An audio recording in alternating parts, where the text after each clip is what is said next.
Alrighty, Uncle Roddus here for the last video of this series. This is the New Zealand pile, and there's quite a few of them, and hopefully the battery will hold out for the duration. So I'm going to have to get through these fairly quickly. The Raw Nerves, More Nerves is the second album on 112 Records. 112 Records is a small vinyl-only label, I guess, I think, who put out pretty much sort of garagey sort of stuff. Yeah, so this is the Raw Nerves' second album. Pretty cool. This is what's playing in the background. I'll put up there. So I picked up quite a lot of these. I picked up. Some of them were on special. I mean, I'd heard them on Chris's radio show, or they were bands that I'd been familiar with from the past. Some of them I take a bit of a punt on and wasn't familiar with all of them. For instance, this one, I think I got it for like half price for 20 bucks. The band is called Family Cactus and the album's called Spirit Lights. It's on Arch Hill Records. Arch Hill are a pretty good label out of New Zealand. This is from 2011 and it's on clear vinyl. Looks like a lathe cut, doesn't it?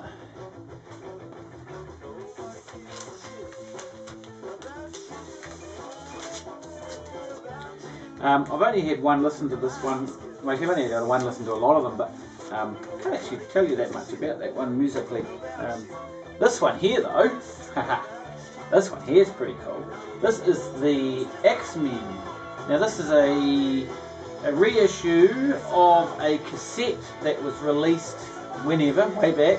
This is on Stilt Breeze. Stilt Breeze are an American-based label. I think they do a lot of New Zealand, release a lot of old obscure New Zealand music. And it's amazing actually, there's a lot of record labels around the world that are picking up really old and very obscure New Zealand music and reissuing it on vinyl.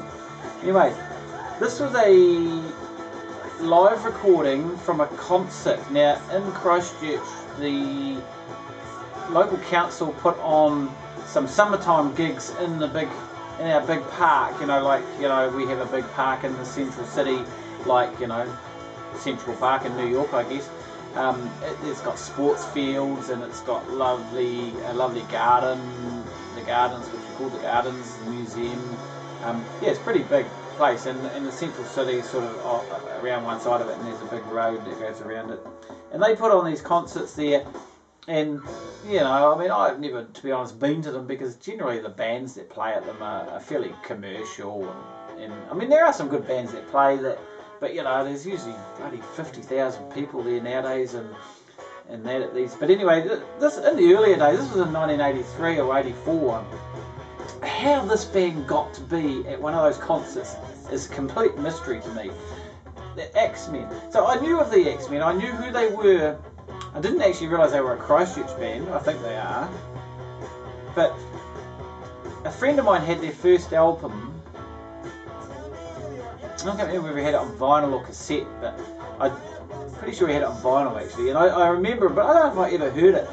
This is absolutely amazing music. It's very amateur sounding, very raw, very loud, very punk attitude, but not quite so musically. And chaotic and just and it's fantastic. I love it. It's absolutely, I love it. So yeah, live album, really good. So they have, even though I knew of them, I'd never heard their music. They've really catapulted themselves into my top of 10 New Zealand bands because they're just on a one or two listens. This is a band called Sherpa, Blues and Oranges. Not sure of the year of release. It must be self-released by the looks of it.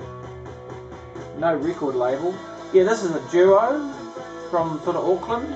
Kind of indie pop stuff. I've only had a quick listen to it. This is another reissue. This is a lady called Sandra Bell. I'd heard her on one of Chris's radio shows. Straight to Video is the record label. It was originally an Expressway release. Yeah, this is a pretty cool record. the song that Chris played was Industrial Night, which is the first track, which is kind of a gothy, droney sort of piece. There's a lot more variety on this record than I was expecting. I was quite impressed, so yeah, really cool to get that. This one here, the Renderer's latest album. These guys have been around for a long, long time, but I didn't know who they were. This is on Bada Bing from last year. Yeah, I can't really describe this music. It's quite darkish and quiet, but quite intense. Yeah, it's very unusual, quite unusual, but yeah, really good album, really cool. And they've been around for years. They've actually got quite a big discography. And this one here is the Victor Dimish Band. This is a reissue, not a reissue, but more of a compilation. They put out an EP way back and a live cassette or a cassette. I think this is off the EP and then some other stuff, live stuff. Yeah, haven't had it. I've only listened to it once. There's a guy called Steve Kogel, who I've mentioned before, who was in the Terminals, who are still going, surprisingly, I didn't realise, and have got a new album coming out, and he's also got a band called Dark Matter. He's got a very distinctive vocals, which I really like, the way he sings. I mean, I wouldn't say he's a fantastic singer or anything, but he does have a quite unique voice, and I have seen him live, actually, supporting Bill Doreen. This one here is another reissue, The Spies. This is on Stilt Breeze as well. Now the Spies, interesting band, a three-piece by the looks of it. 1, 2, 3, oh actually 4-piece. And they were a really amateurish sort of band from the late 70s. They recorded this in 1979, it was actually never released. And again, this is actually reminds me, it would fit quite well with the X-Men. It's pretty raw, post-punk, I suppose you could call it. Yeah, pretty out there. It's pretty cool. And I mean, there's organ and piano, bass and clarinet. Yeah, organ and piano. Yeah, the organ stands out quite. It's pretty cool. Really cool. Never heard of them before. Proton Beast, Digitizer. This is a bit of a blind buy. This is on Musei Records. Instrumental rock, but with a little bit of electronica thrown into it. Started off a bit slow, but it actually turned out to be quite a good record. This one here, X-Men, another X-Men. This is a double LP, and it was from a cassette from 1989. So this is its first time on vinyl, I understand. This is a Stilt Breeze as well. Yeah, this is absolutely fantastic. It just blew my mind. Absolutely blew my mind. I picked it up pretty cheap. There's a wee bit of ring wear on it. It's a new album, but it's old stock. Obviously they've had it sitting around their warehouse for a long time, so I got about $15 off the price of it. But it did have a fairly big price on it. Over $40. Still, even that's not going to be. But this is outstanding. I'm going to have to chase down the rest of their catalogue. I mean, you know, a New Zealand band that's been around all those years, and I never knew who they were, or never knew their music. And finally got a copy of the new Bats album.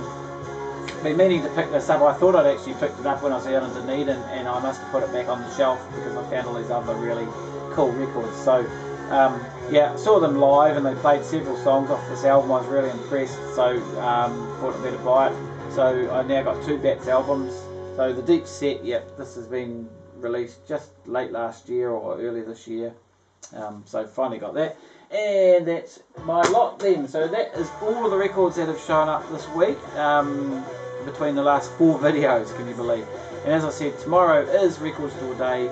There's a pretty good chance that I will give in to my addiction and head into the city and buy more records. So expect more videos. Right, it's getting late, I should go to bed. Good night.